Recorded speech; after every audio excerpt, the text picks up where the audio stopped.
Yo, it's him! Oh my god. Let me move myself. Is that the Coco? Yes. What's up, Lyle?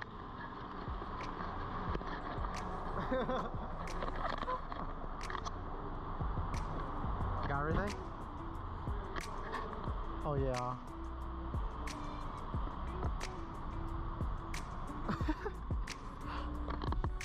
Oh. I thought I was gonna be fine,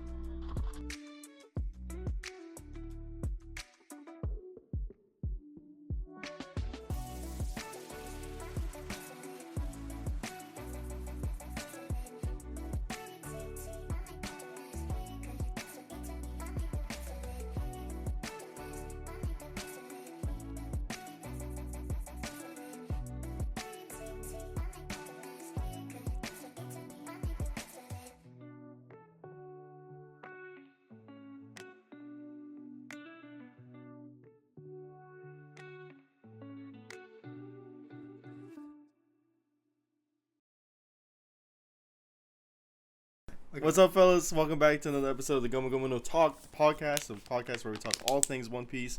We do chapter reviews, episode reviews, and just talking about anything about what our Straw Hat Crew's going on. I'm your host, Lyle. I also go by our boy or Beezy online. With me is my co-host, Austin. What's up, guys? Welcome to a special edition of the Gomu Gomu no Talk Episode podcast. 19 in real life. I know. I'm here on vacation back home, so we decided we're going to link up, do an actual podcast instead of just being behind cameras. Yeah. And we got matching hoodies. That thing's pretty funny. So today on our agenda, let's talk about it. We have chapter 1156. Yeah, yesterday the boys at I guess whoever does the leaks to TCB or whatever, they dropped 1156.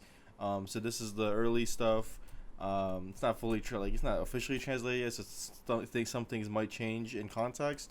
So we have 1156. Right after, we're gonna have 1137, right? Yep, and that came out basically over last weekend. Yeah, over the last weekend. We were gonna do this episode earlier, but then I got caught up in a whole lot of shit. So Yeah, he was traveling last night, and I guess we could talk about that a little bit as to what happened. I mean, they should see the intro footage here, but I had to pick up Lyle from the airport this morning.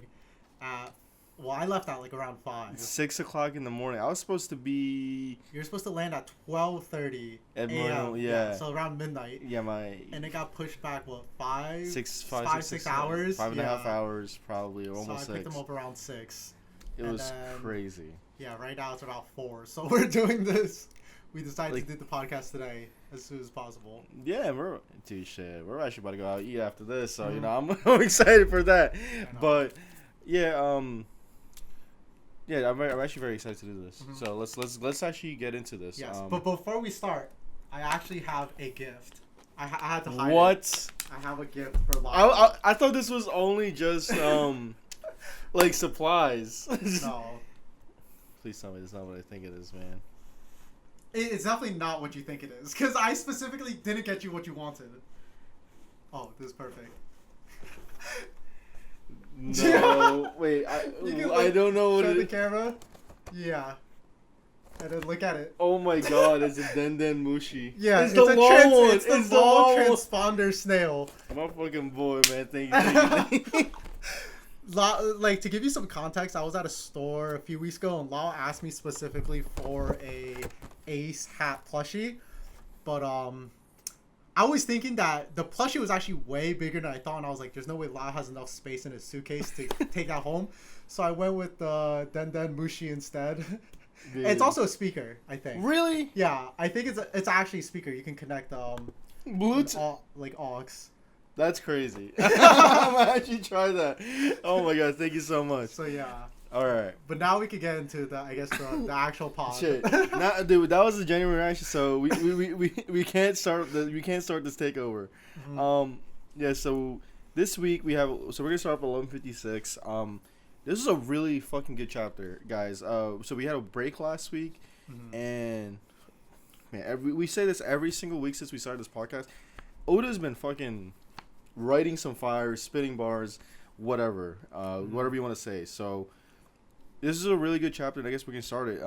This chapter starts off. We're still on our considered low-key backstory. Right now, we actually get introduced to the Kuja pirates at first. They referred to them as idols. So when I was reading this, when they said idols, I knew exactly who the fuck they were gonna be talking about after. So we get introduced to the older Kuja pirates. So first we see Gloriosa. She kind of acts like Hancock. Pretty much. Pretty much carbon copy of Hancock. Looks and dresses exactly like her, besides the hair, I guess. Yeah. And we also get introduced to another empress of the Amazon Lily, Tritoma, which is she's gonna be the empress later on. I think technically 2 generations after Gloriosa. Yeah, and it's funny because there's a bunch of fan letters that Tritoma hands her, and she's like, "Oh, like you can put this all back there with all the ones." And then Tritoma's like, "Listen, this is not. Those are not. Those aren't for you. Yeah, don't get it twisted." It's actually Shaggy's gonna be the one. And when I saw that, I'm like, "Damn, I gotta see. I gotta see what Shaggy looking like." Really, for real. Yeah, but even before we get to see what she looks like, they get interrupted, and the Roger pirates pull up. And it's not actually for Gloriosa. It's specifically for Shaki. And it's here we get to see Shaki. And bro, she's her, yo. She's looking like a baddie, man. Yeah. Fucking, I think it's very funny how like Gloriosa is similar to Hancock. Just like once they see Roger, or I guess once Hancock sees Luffy, she's just like all that like cockiness, bravado, whatever. Like she knows she's hot shit. Goes away, like, and starts becoming a simp the second Roger pulls up. And Roger's like, "We're finally here to take you. We're taking Shaki." And then she's just like, "Isn't a woman like me good enough for you? Like, what the fuck is going on?" And then Shaki comes up. Gabon was the first person to try to attack her. Yeah. He gets clapped, or I guess kicked. She does like a front kick, right, like behind her back. Gets him in his dome. Not Gabon. Roger's like, "How do you do that to him?" And then he does the same thing. Yeah. He gets clapped, and the way Shaki is standing over Roger, I'm like, dude. Yeah, I wish that was me. I'm not gonna lie, guys. No, I thought it was really funny, especially when Shaki pulls up. It's like you see everybody on Roger's crew like hard eyes, like instantly folds, but it's not only the Rogers crew, but also even the Kuja pirates. Like you can see that even they're not immune to apparently Shaki's beauty. Like they also fold immediately as soon as she pulls up or comes out. I would too. I would too, man. And she's just like the way I think I also like the way the narrator like introduces her too. It's like her every move. They say her every move is captivating. Like it pans to all like the Roger pirates and the Kuja pirates, his hard eyes. In her presence, flowers wilted, birds lost their songs, and people turn against one another. It's like, yeah, I'm just like, so wherever it's just like beautiful chaos, you know. She's crazy. She looked crazy as hell. She's smoking that Marlboro the whole time. Yeah, I know. And so we finally get introduced to young Shaki, and we also see the first, time of the earliest interaction we get of her and Rayleigh. Later on we see that her and Rayleigh are actually together, but which honestly I actually didn't really remember. I only after I read this chapter I had to look up on the wiki to exactly find out their relationship and like how far. You didn't remember this? No, I surprisingly did not remember. But also I didn't piece together who was who looking at the old Kuja pirates, especially like Gloriosa. I didn't really make that connection the first time I saw her. I saw this thing on Reddit, and it was like, I think it was Reddit or Twitter or something, but all like the head Roger pirates, they every person that they've gotten with between Ripley, Rouge, and Shaki, it's like a name of like a flower. And I thought that was pretty cool, like a pretty cool detail. Like I think if you look at a Ripley, Shaki, and Rouge, they're all flowers. I thought that was pretty cool. I did not know that. And they all got kids. So, and all I'm saying is, there was this. I was talking about it with him earlier. But we could talk about it later if we ever get to it. It's like there's this theory that Mihawk is Shaki's son. I don't know, man. I don't know. That one might be a stretch. I'm not sure though. Might be a stretch. We'll see. Was Rayleigh out there fucking like way back then? Cause I think Rayleigh and Mihawk had to be about the same age or almost, right? So not Mihawk. Shanks, right? Yeah. Mihawk and Shanks probably around the same age. But then like I think shortly after this is when the God Valley incident where they found Shanks, right? So Yeah. I don't know if the timelines match up, and this is when like Shaggy's already giving him the hard eyes. So it seems like they're not quite together yet here, but they're like kind of hinting at I guess like the future where we're at. So who knows? I love it. I love this here, but I also don't like the idea too that like every strong character is just related to more strong characters. You know, Yeah. I want more characters like Kobe where they're just like strong, but like no. Well, I guess we don't know yet, but just no relation to anything crazy. Not that we know of so far. Yeah, for real. But I guess like right after this, they kind of get interrupted again by it seems like Garp and the Navy, in which I think the Kuja pirates kind of just like escape, and then Roger switches up his plans. He's like, okay, new plan, let's crush these guys. I think it's dude. This shit had me fucking dying, bro. Because he's like, guys, we gotta go. There's Marines are coming. Wait, that's Garp? Nah, guys, let's run this shit back. And these next few panels where they were talking, where they both said, I think it's like crush them. Yeah. Garp is doing his thing where he's throwing cannonballs. Roger's just like, all right, we gotta go. And then the next panel, we see that they're both attacking each other. I think that's like them like doing their named attacks, Meteor Fist and Mitama. But they both that panel where both of them were just they exchange blows. Exchange blows is insane. Like it kind of reminds me of when Garp exchanged blows with Kuzan. No, was it Kuzan? No. It was Kuzan. Yeah, or Aokiji? Yeah. Kuzan, Aokiji, same shit. It's a very similar pose in which they kind of both hit each other. Especially Garp's pose is pretty much the exact same. Dude, I would say, like, I'm pretty sure getting stabbed by a fucking sword would be bad, but then again, like, on the other side, you're getting hit by Roger. Not Roger, Garp. Literally nicknamed the Fist, so... No, especially in this panel, it looks like Roger took more of a blow than Garp. You can see, like, Roger's face kind of, like, deforming, as he takes this blow. It's kind of hard to see. I thought it was kind of weird because it looks like the sword is already past Garp in this situation, so it's like, where's this blow even landing? Unless he's hitting him with the back of the sword. Yeah. But again, this kind of exchange was pretty legendary. You can already tell. And it seems... Oh, yeah. The way the narrative seems like it's just like, these guys like had no issues with one another. They're just a bunch of testosterone going on. It's like Roger, Garp, and Rox.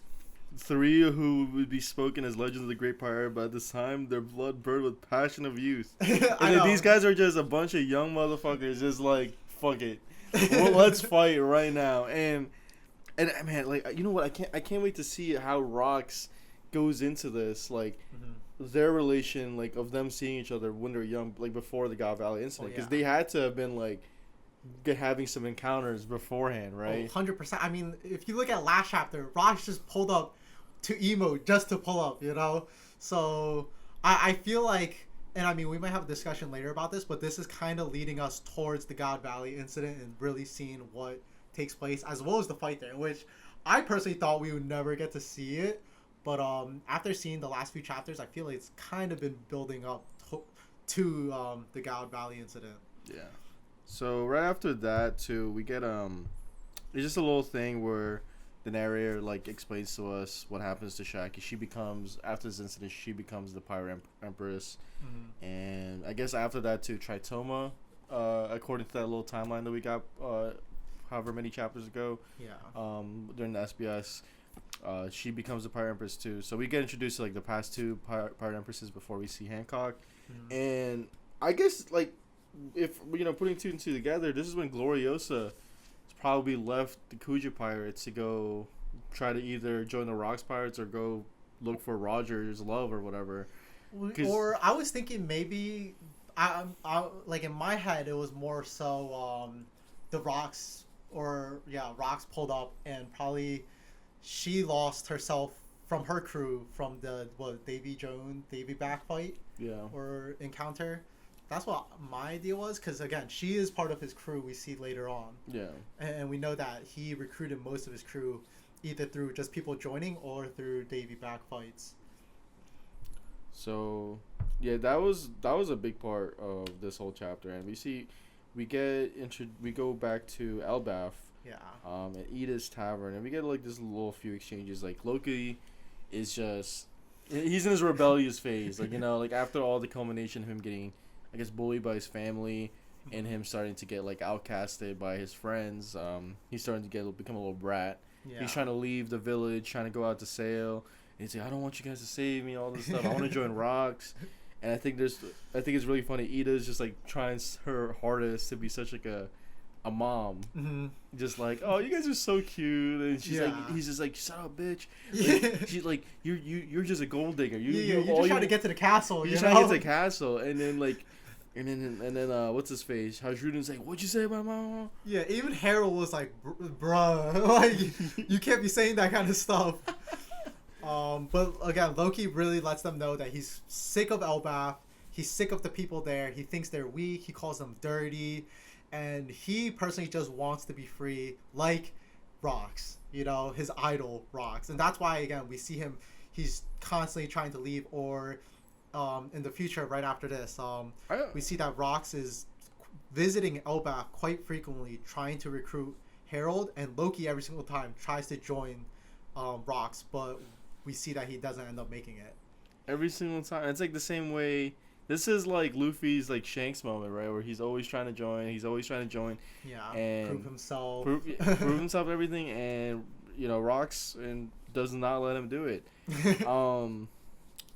And like I would say like maybe it's because you know, Loki's not strong enough. I mean, that's probably the big reason is, but you know, I wanted to go like later on, like talk about like Rocks' personality in general, right? Like he's the way they made him seem like before this flashback was like he was like a menace, right? King Von. Yeah. King Von. Especially the last chapter. This guy was like a villain. But he seems like actually a good dude. Like, you know, maybe he did have Loki's best interest. Obviously, he had like this whole thing where he wanted to take over the world was the big thing. But who knows? Like maybe in his eyes, taking over Marijois and being like the king of the world in his eyes would be better than what's going on now.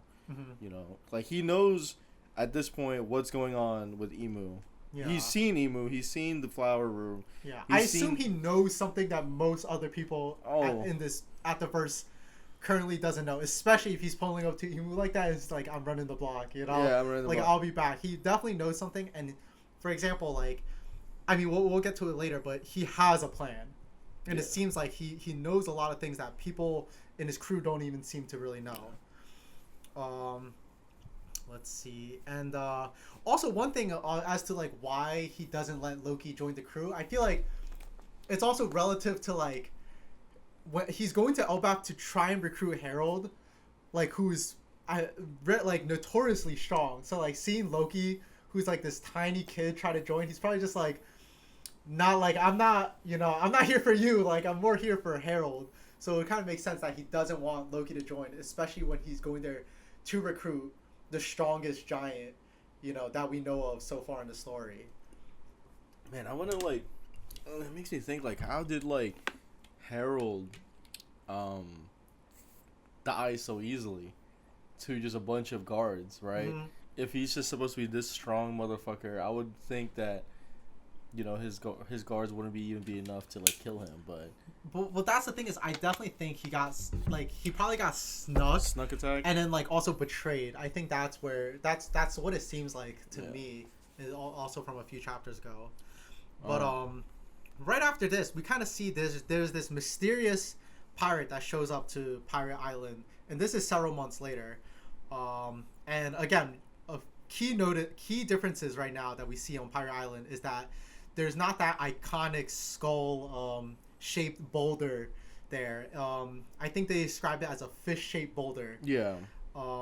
and we see that, I'm not sure if it's the narrator or who says it, but a lot of pirates pull up to Pirate Island trying to join the Rock's crew.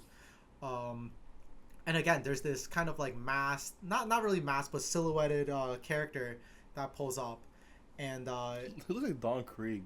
that's actually when I first read it, I thought it was Don Krieg, but it's actually what was it again? It's Kyo the Wicked. Oh yeah, Future Silver Axe Kyo. Dude, is this Don Krieg's daddy? That's what, dude. That's what I thought. This guy looks so much like Don Krieg. Mm-hmm. It's the hair, right? It's the hair and the lips. The hair and the lips. Yeah, the hair and the lips.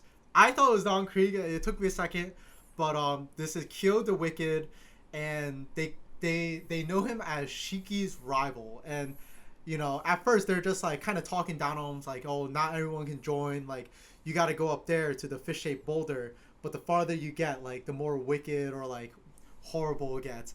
But as soon as he like kind of unveils himself, and this is right after one of the guys tries to kick him, and he doesn't budge at all. They reveal who he is, and everyone's reaction is like pretty wild. You can see that this guy is pretty notorious. I think so. They refer to him as Kyo the Hitman, Mm-hmm. and then the narrator says Kyo the Wicked. But then like I remember like in the previous TCB leak, Mm-hmm. before we got the actual translations, the Shiki was also called the Wicked too. Yeah. Before I forgot. I think he was a gangster or something, right? Yeah. But like I we'll see what this Kyo's guy kind of looks like a gangster, especially with his tats, like that. Well, fucking like Yakuza or Yeah. some shit. So I can't wait to the way he introduced this character. It seems like he's gonna be super important. Like I like he had his own little page, and like Mm-hmm. I just feel like introduction. I just feel like there has to be a reason why like Oda like introduced this guy like this. We'll see later. Well, I just thought it was weird because this is our first time being introduced to this character, right? In this entire, I guess even in the manga and the show.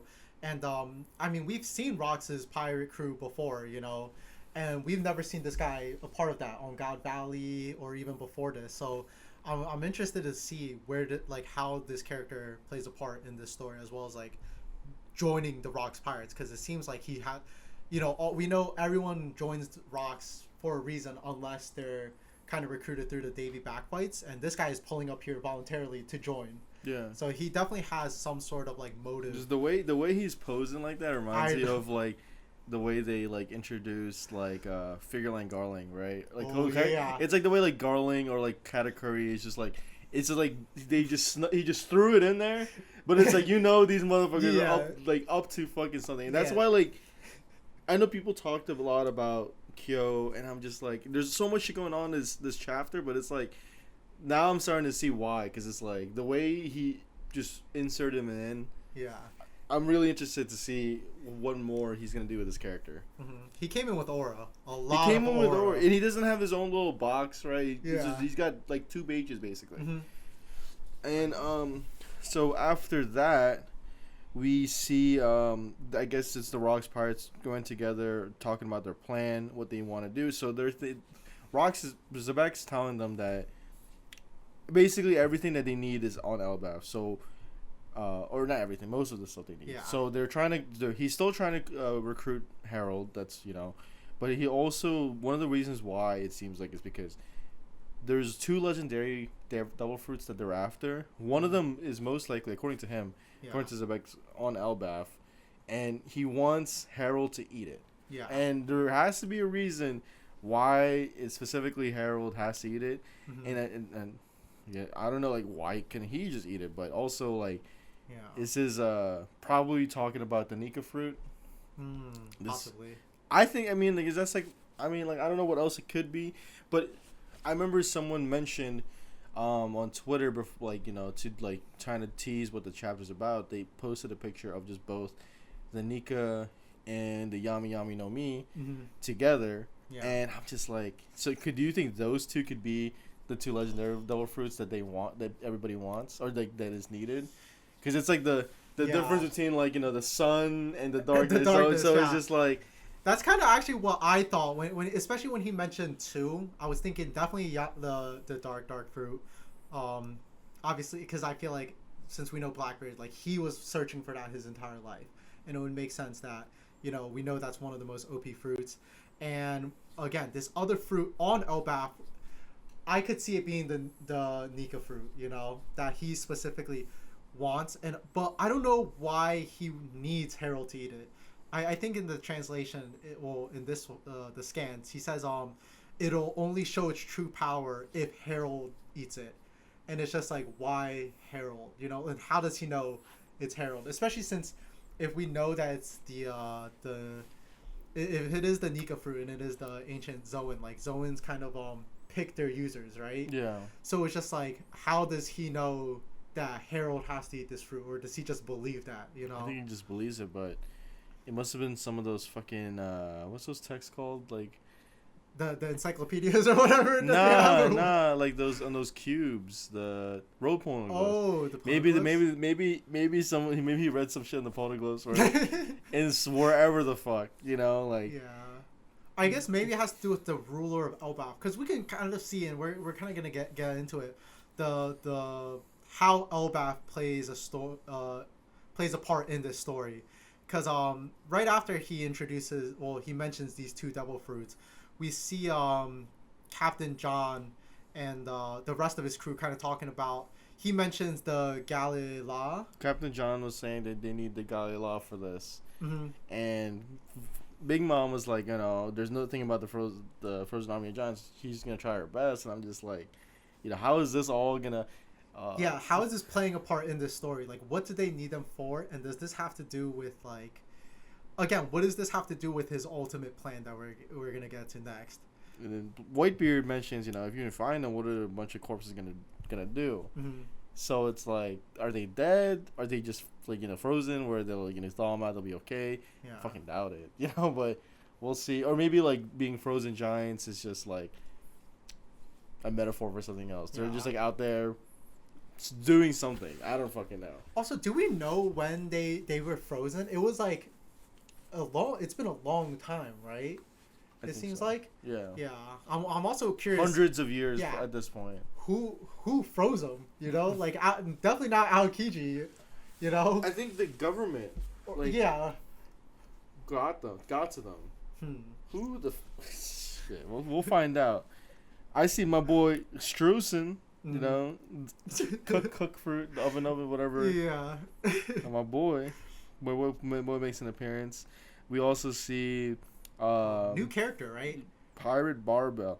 I think in the when we were getting the first set of leaks of just like the summaries, people thought this would be the fishman that was on Roger's crew, but this does not look like him at all. So we're gonna get to that later. Yeah. And we see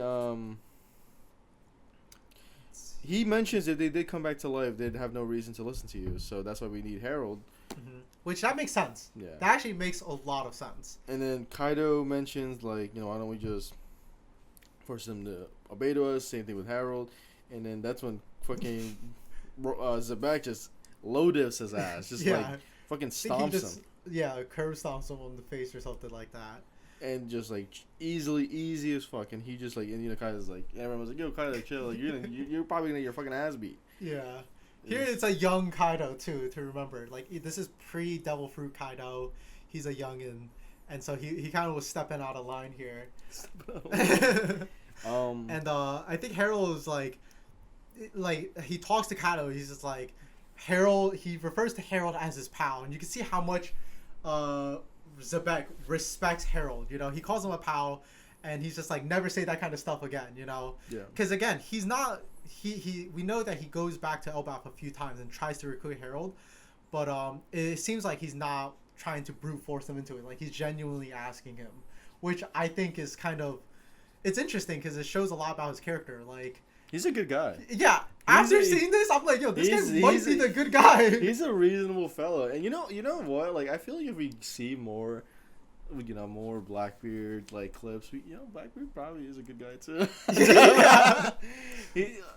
He just they're just for Blackbeard. It's just some things that he understands. There's some things that he needs to do, and he's willing to do the fucked up shit. But it's but just like his daddy. No, for real. And this is the last page of the the chapter, but Rox tells the rest of his crew the plan, and he says that Elbath is the key to bringing down Mary Joie, the Holy Land, and that if any of them, don't believe it or don't want to follow him, he tells them just to get lost, and then he also asks them, he's like, if you guys have the guts, follow me, and I will take you guys to the World Summit. Mm-hmm. And then the narrators, or at the very bottom, it's like, the crew has formed. The crew has formed. And we see dude, this panel is so fucking sick.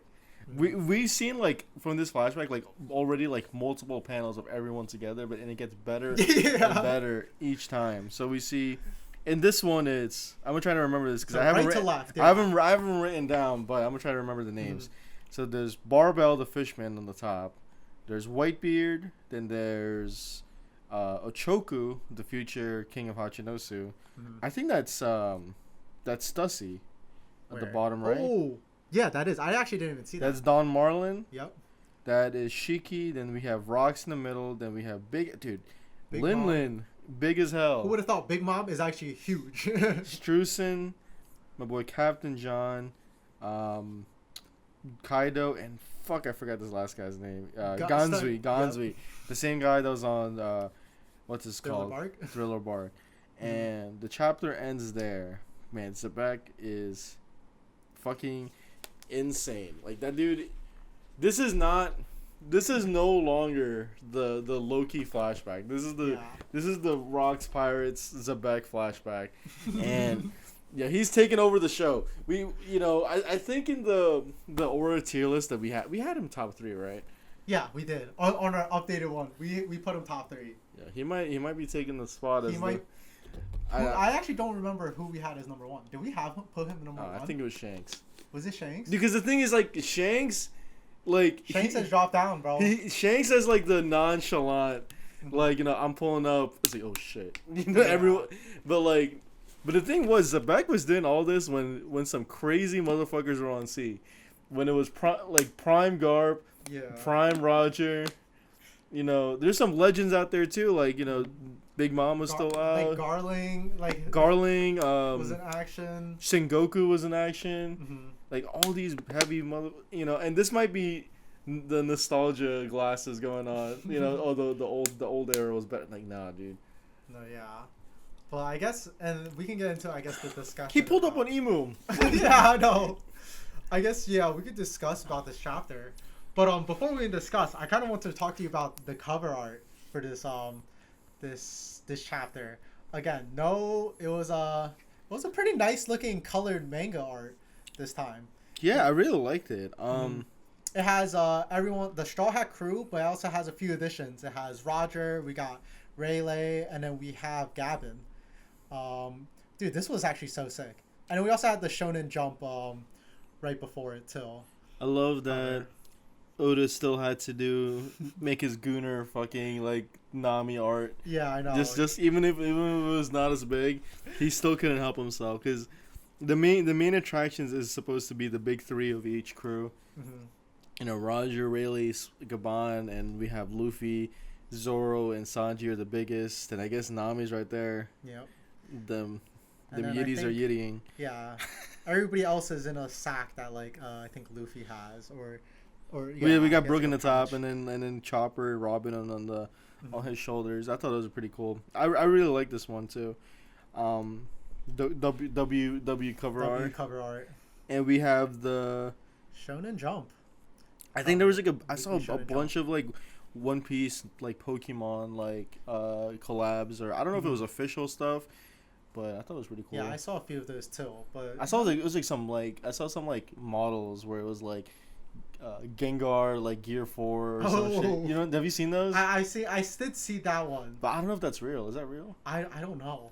I didn't think it was real, but I also have no idea. I don't really follow Pokemon like that. I'll see. Gengar is one of my favorite Pokemon, so shit. It was a really cool cover art. Where's my Linden Mushy? Yeah. edit. Man, so I guess there's some things I have written down, but I think we talked a lot of it during our review. Yeah. That we can. Well, we can kind of go over, I guess, the key details in the chapter again, which were, again, these 2 devil fruits that he's looking for. Because, again, it would make sense that it's obviously the Yami Yami and the Nika fruit, right? Yeah. Especially since one of the fruits is on Elbaf and he wants Harold to eat it. And we know the relationship between Elbaf and Nika, and like this again, this legendary devil fruit that's been passed down. And even like we know from the lore that Loki supposedly, we know now that he didn't kill his father and ate the devil fruit, right? Yeah, but what would that make what Loki has? Well, that's the thing is I'm starting to think that maybe Loki, because we know that Loki kind of plays almost like the scapegoat in this situation, you know, and even he's just like, when people say that he killed his father, like he doesn't even outright deny it, because again, I feel like he knows people won't believe what he says, and I feel like at this point he's just saying it just to cover for like maybe Harold's big mistake for Emu, in which he's just gonna take the blame of killing Harold and eating the fruit, and maybe the fruit was stolen, you know. And I think that's actually, maybe he just doesn't even have a fruit. Yeah, and maybe I think he just doesn't even have a fruit. Loki actually possibly doesn't have a devil fruit, and that he's just kind of covering for whatever big mistake that happened between Harold and the world government. That's actually something I thought of when I was reading this chapter. Is like, again, I think that Elbaf actually could have had this Nika fruit, and after what happened with Harold, like somehow it got stolen. We know it got, you know, the world government possessed the Nika fruit at one point, and that's when what was it, Shanks took it? Because Shanks was there for a reason, right? Like Shanks was probably there for some reason too. Mm-hmm. I know he was there to visit Rayleigh. Yeah. I mean, not Rayleigh, Gabon, but it's like also probably another thing too was to go get the devil fruit as well. Yeah. Ah, man. So I'm starting to think that might be an interesting theory or idea, that Loki's just kind of covering for whatever happened in the past, and that he might not have the legendary devil fruit that they passed down. And know? it's not even just a fruit in general; just no fruit. Yeah, He or might just be no again, fruit. maybe he just has another fruit, but maybe it's not the Nika fruit. But and then I would assume the other one is the dark fruit, right? Yeah. I So feel that would like, make the most sense. So let me get closer to the mic. So Blackbeard knows a way to get 2 devil fruits, right? Mm-hmm. Does he? So the thing is like, how the fuck does he even know that these are the fruits that he needs? Mm-hmm. And if he was able to get 2, why didn't he hold out to eat the sun god fruit? Well, because Luffy already has it, right? I know, but it's like, but then he had a chance to just take Whitebeard's power and just hold on to it, not, you know, didn't have to like eat it or whatever. How he ever? Well, I don't know. Well, that's the thing, is we don't know if he, like, exactly how the way he transfers devil fruits, right? Yeah. Because it's not like he can just kind of like grab it and like put it in his pocket, right? No. It seems like he has to transfer it on the spot, like we saw with I forgot, Absalom, the guy with the invisible fruit. Like, he went to Pirate Island, and that's where, you know, he obviously gave that fruit to Shiryu. So again, I feel like maybe he saw the opportunities. Like, I mean, I would think, you know, what's the Quake fruits definitely top, like, he needs like top, you know, 5, top 10 like double fruits in the verse. Like, he has it right in front of him, like, might as well take it, right? You think that's probably like, or maybe like he knows like he can't have both, like he needs another person to have it, so like, because maybe Zebek has the Yami Yami no Mi at this point already, right? And he's just like, oh, I can't have it, well, that's why I need Harold to eat it. But then why does it have to be Harold? Why can't it be anybody else? Yeah, that's why I'm very curious as to, again, it seems like Elbaf plays a very big part in this story, and then, like, I thought it was interesting, like, right after they just go into the galley lot, like, what do they need with Elbaf, Harold, and these ancient giants, you know? Maybe Harold awakening the sun god fruit would be a way to unthaw these motherfuckers out of the ice. I don't know. I'm just trying to get some things out. Again, right now, I feel like Oda is just kind of really teasing. He's really kind of pushing that agenda of like the Galley Law and like Elbath's history, but like nothing is kind of like getting revealed to us at the moment, with especially with like kind of how that plays out. So that's a really interesting like theory. What else? Let's see. I mean, that's really much it. Like, we talked about like Silver Axe and like what like he could have gone through, the Galley Law, Roxy's personality, you know. I mean, there's really nothing much else to talk about. I guess we can go into ratings then, right? Yeah, like Okay, I'm gonna give this chapter a 10 out of 10, man. This is a really fucking good chapter. We spent a long this was longer than what we usually do for our like reviews. Like, there's a lot of stuff to talk about in this chapter. Yeah. Some cool fights. You know, not nothing crazy in terms of fights. I mean, nothing crazy as in Garp versus Roger. You know, how often do we fucking see that? Really good like reveals. I love the flashbacks. Like, we're seeing 10 out of 10. I think my favorite part of this chapter was the dynamic between Garp and Roger. I love that. Like, that shit made me so like laugh so hard. Where Roger's like, we gotta go, guys. Wait, it's Garp. All right, change your plans. Turn the shit around. We're going in. 10 out of 10. I can't wait. Next chapter. I don't know what we're gonna see. Like, I'm fucking stoked. Yeah, I also gave this chapter a 10 out of 10. Again, same thing, everything Law said. One thing I want to add was, I thought that it was really interesting, Oda showing, I guess, Zebek's character. It seems like he might, I mean, from this chapter, he does not seem like a menace, which I know from last chapter, we were just like, this guy's a complete menace, you know? Yeah. And then after this chapter, we're like, dude, this guy might be a really good guy, you know?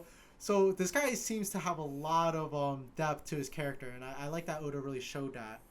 But dude, it was a really hype chapter. We saw, I guess, every character that I wanted to see. I know we talked about it last week, in which I was like, I want to see more about, you know, the God Valley incident, Rox, in which I was very happy to see. We saw Rox, we saw Roger, we saw Garp. Like, this was like everything I wanted in a chapter. But I guess, what do you have for future predictions for next week's chapter? Dude, I don't think we're gonna get another Rox chapter for a while. I mean, I think, dude, do you think so? Because this is still the Loki flashback, and we might like, I don't know how many more Rox reveals we're gonna get. I'm not complaining. I love this shit, but it's like, are we gonna keep eating? You know what I'm saying? Like, it's like, oh my god. I don't think we're gonna get the God Valley incident in this flashback. I want to. I hope so. I personally, that's what I want. I want to see the God Valley incident, because it seems like this is building up towards the God Valley incident. It is. It really is.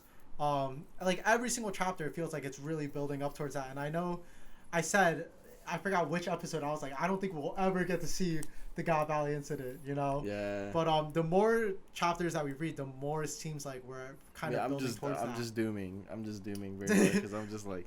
And normally I'm dooming, but I feel like he's kind of leading us towards that. I don't know if he's leading, like... It's like he's leading us to water, you know? Yeah, so... But that's what I personally want to see. I would also be okay with going back to... Again, I always forget this is Loki's backstory. But this is important to Loki's backstory. Yeah. This is not, like... Like, I know we're not... We barely get... We see Loki for, like, 2 pages this whole chapter. Yeah. But there's a reason why we're going through all this, to make Loki's backstory make fucking sense, right? So, I don't know. Yeah. Banger. Absolute cinema. Absolute that's all I have to say. Absolute cinema. 10 out of 10. You said 10 out of 10 too? Yep, all right. 10 out of 10. That's a 10 out of 10, guys. You heard it here first. Okay. And I guess next on our agenda is the anime episode that came over the weekend, right? 11:37. Yeah. What was the title of the... It is I'm Sorry, Dad, Bonnie's Tears, and Kuma's Fist. And I already know, like, we talked about, I think, last week, but I was like, bro, this just from the title itself, I already know this episode is about to be good. Yes, this episode was pretty good. Mm-hmm. I somewhat enjoyed it a little bit. Yeah. I enjoyed this a lot. I already knew something was up when the beginning of this episode, it starts off with a flashback and it has the cinematic upper and lower black bars. Oh my god. And as soon as I see that in any anime, I'm like, oh, this is about to be a banger. When was the last time we saw that? I think it was like 11/22, right? Where with Shanks and his kid. I think that was. I think that was the last. I'm trying to remember. I don't know if there was another one in Egghead that was after that, but yeah, we again every time we see that, I'm like, oh, this episode is about to be a banger, you know. And so again, it starts off with Bonnie and Vegapunk having their conversation. Mm-hmm. And you know, this was a really nice moment. Vegapunk delivers Kuma's gift to her, and it's a sapphire necklace. They talk about Nika, they talk about Luffy, and Vegapunk just kind of mentions that, oh, it must be fate that you, the Straw Hats, just all ended up here together. Yeah. And he goes to explain like what happened in Egghead, as well as his history and relationship with Kuma beforehand. It's kind of like he's revealing everything to Bonnie, and then it cuts to present day. Finally out of the flashback. And we're finally out of the flashback. I think it was 5 or 6 episodes. Yeah, this is good. And I remember it was just like Saturn's holding Bonnie, right? And everyone is all on the floor. No one's able to get up. Yeah. And like stun locked, completely stun locked. And I thought the funny thing was Luffy is like still exhausted from using his Gear 5. Mm-hmm. You know, Saturn is like talking down on Bonnie. Oh, got so much shit going on, and like out of nowhere, like Luffy just starts eating a bunch of meat. Yeah. So like, who do you think? And it's funny because it's very like heavily like implied that it was Kizaru. Yeah. And then like Oda said in SBS that like, oh, you know, something at the speed of light. Whoever did this did it in the speed of light. Yeah. So in the anime they did it. Pan to Kizaru. Yep. Next thing you know, he's eating. So it's like, dude, come on, like it's. Well, yeah, they showed him eating, and it just pans to Kizaru, who's just like, he's not even moving. He's just like looking down. So I think he's like pretending like he didn't do anything, in which I feel like it's been like not hard confirmed, but it was like soft confirmed or heavily implied that it was Kizaru. I also really like that moment. I also like this one too. Like we also found out like because I completely forgot how Bonnie got her devil fruit. Me too. I was still wondering that, and I'm glad they kind of like showed it again, or we got to see it again. Because again, we see Saturn just speaking to Bonnie, and she tries to use her devil fruit again. You know, the distorted future, and and she mentions Nika. You know, and Saturn's reaction is just like, wait, how do you know that name? You know. Yeah. But her attack just kind of fades out, and she's not able to use it. And then that's when he kind of drops it on her. He mentions his head like, oh, she didn't make the connection between Luffy and Nika yet. And he's also reveals to her, he's like, I'm the one that gave you your devil fruit. I believe the way he explained it was he was running experiments on babies who couldn't eat solids, and he gave her devil fruit extract, and that's how he got her fruit. And it's also revealed here that he also was the one who did the testing on her mom, and I believe that's how she ended up getting the sapphire scales, and that's also how Bonnie also ended up getting the sapphire scales. And Vegapunk was pissed. He was pissed, bro. Because Vegapunk like, dude, you're the one that did this to them, and you're the one acting like you're giving them a fucking out. Yeah. I'm like, dude, that is, yeah, Vegapunk was. That especially going through what he did in the previous chapter, yeah, and just seeing now, it's like, holy fuck, this was like all for nothing, basically. Yeah, no, pretty much. It was kind of revealed like all of this was like not necessarily all for nothing, but like it was already like planned from the beginning. You know, it was already kind of set in stone like what would happen in the outcome of this. And dude, right after this, bro, we see some flashbacks between Kuma and Bonnie, and then next thing you see is Kuma. The sound effects of Kuma flying, bro. He lands on Egghead and blasts literally everybody away. Mm-hmm. And Saturn says something here, and this is right after, you know, Vegapunk's kind of like yelling at him, and I thought this was a fire line for one of the elders, and he says exactly, "Would you bother yourself with the feeling of mere insects?" And he also responds to that with, "It's inconceivable." Yeah. And I think that really shows the dynamic and like the difference between, I guess, the elders as well as like the celestial dragons to just regular people. Yeah. And so now like at this point, Kuma's just like fucking not like pissed. Like he's still like dead, right? But it's like I remember like before we see Kuma cutting up everybody, Dragon and Ivankov were talking like. Dragon was kind of just wondering like what the fuck is he doing, you know what I'm saying, like he doesn't have like it's not like he's listening to anybody, and he's not under anyone's control either. And Ivanka was like, well, you know, you might just be doing what's like instinctual at this point, and what the fuck would I do though? I would go fuck a marijuana. I know that's not what he would do, but that's what I would do. And then we're just like yep. And then now we pan to like Kuma doing what is instinctual to him. He obviously can sense that Bonnie is in distress at this point, and he just starts cutting everybody up. He starts firing fucking lasers. His laser beams. Bro, as soon as I forgot he could fire laser beams, to be honest. Like in his cyborg self. So when he opened his mouth, I was like, I thought he was gonna yell, and then I just saw beams fly. I was like, yeah. Oh yeah, he can do that. Yeah, he does do that, and he just goes it just builds up to like him going up to Saturn and like and it's just hockey attack just fucking beams him in the fucking not beams him with the laser. I'm talking about like hooks his ass, dude, onto the face. No, it was so satisfying, and something that I wanted to mention was that like I know we saw in I believe I'm not sure if it was the last episode, but it was like or it was 2 episodes ago when he's watching Luffy punch the celestial dragon, it fades to like black and white. When he punches Saturn, it's the exact same way. Yeah. And I thought that was a really nice detail, especially when he reacts to Luffy. He's like, damn, like nobody would do this, and like it's almost like inconceivable that somebody would punch a celestial dragon, and he just pulls up and just punches Saturn away. And then after that, he's just holding Bonnie, bro. Yeah. And they get their moment, and that's it. But another detail that I wanted to mention was like even before he gets to Saturn, like they show a lot of like scenes of him, and he's like, dude, he's sprinting, he's running, he's getting blasted by missiles, by bullets, but we could see that he's running towards Bonnie, and I thought this was actually a really nice detail because in the last episode, whenever we see him running, it's like him as a baby, him as a child, him as a young adult, and him as an adult. He's always like running away from everything.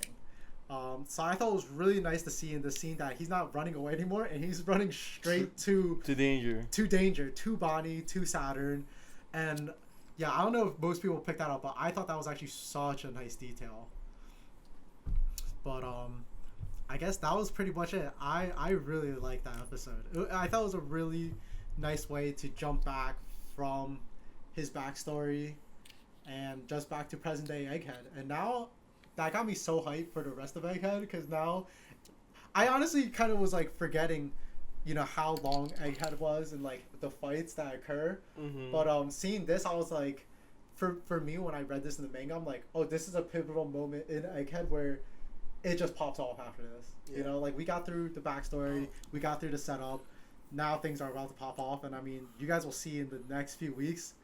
All hell's about to break loose soon. Yeah, Luffy's about to fuck some shit up. Yeah. And Luffy, Sanji, Zoro, and what's his face? Not even just like the Straw Hats like side, like the rest of the Gorosei is bound to pop up soon. And Kizaru, I can't wait for that scene where Luffy, Gear 5 just grabbing both their fucking faces. It's like, oh my god, it's just... No, yeah. We're about to get so many iconic scenes in the next, like, I don't even know how many episodes, but it's about to be good. The setup is all done. Yeah. And now we're about to eat both manga and anime now. Yeah. I'm excited. I guess we can go to reviews. Ratings, reviews. I personally gave this... I'm trying to think. Dude, I gave this I want to say 10, but I gave this actually no, I'll give it a 10. I personally really enjoyed this. I watched it actually multiple times. Yeah, I give this an 8.5. I think you know what, like aside from like all the action going on, like I love Saturn. Like he's a bitch, but I think that's like Saturn. Like Saturn is like a crazy good like rage baiter. Yeah. He says he's actually a menace. He is a menace, and I remember like I don't know why this pops out to my head where he's like telling Body it's like, oh, like you know your powers are weakening because like you're starting to like less and less believe that Nika's even fucking real, right? Yeah. And that shit made me. I'm just like, damn, dude, like fucking what's his face? He's a menace, bro. But I really like this episode was pretty good. It didn't move me as much as it did for you. I thought it was like really cool animation wise, and you know I really loved. My favorite part was obviously the fucking Kuma punching his ass. Yeah, I thought that was the highlight of the episode. Other than that, it was pretty good. I'm still getting over 1136. Oh really? Yeah, that shit fucked me up. That's the one I watched multiple times before we even talked about it. But yeah, it was pretty good. 8.5. Austin gave it a 10. So there we go. There we go. Man, I really enjoyed this. This was fun. This was such a weird setting. Yeah. It's definitely very different than what we're used to, especially since I guess we can give a little context as to like how we record normally, but when we record, we actually don't see each other's faces at all. No. So like even before we started, we probably edit it out, but like you know, when we were like doing the first few intros, like Lyle was just looking at me, and I was like, as soon as I saw his face, I just like couldn't help but laugh because I was like, dude, it feels so weird seeing you actually like look at me because I normally just have to like kind of like join in on like audio cues or like we join on each other's pauses and stuff. So it was definitely a very different experience. Actually, I feel like this was like much smoother in person than it is like it's so much easier because you can see when the other person's talking or like kind of like where to jump in, where to like kind of build off on. So it was definitely really nice and really fun. Yeah. I guess before we sign each other off, just want to say, guys, you know, subscribe to the YouTube channel, give us a like, subscribe like I mentioned before, leave a comment below. I had a lot of fun doing this. You know, and I think next one's gonna be another one. Yes, we shall have another one, another live one. Lyle's only staying for a few days, so we'll definitely try to squeeze another one out. Yeah. Yeah, and next week, next episode, they're gonna officially release the chapter we just talked about. So we're probably gonna talk about that. You know, if there's any we might also do like an activity or something. Depends, because we already reviewed the chapter here. We'll probably go over again, see the actual translations, go over to the episode, and who knows, maybe we'll do an activity or some sort of game or something. We'll see. Okay. Yeah, all right. Again, guys, see you guys next week. Yes. Peace out.